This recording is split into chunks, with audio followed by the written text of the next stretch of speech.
In today's YouTube tutorial, we'll learn how to remove shadow ban from your YouTube channel or videos. Please like and subscribe to my channel. If you're ready, let's go. To remove YouTube shadow ban from your channel, you should first read and understand the YouTube community guidelines so that you do not fall a victim the next time. Log on to Google with your favorite browser. Search for YouTube support.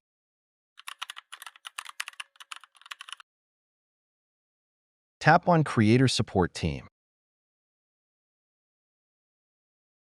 Locate the three dots at the top left corner of your screen.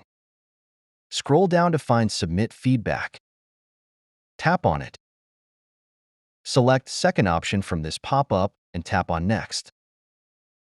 Select the nature of your shadow ban if it is part of the displayed options. For the sake of this video, I'll select Hard to Understand. Describe the nature of your YouTube shadow ban in the box shown here. Do not forget to add relevant details, but not sensitive details.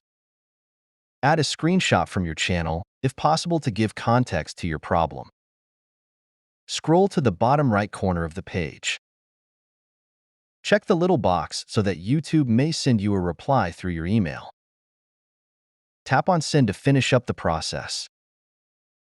This is how to remove YouTube shadow ban from your channel.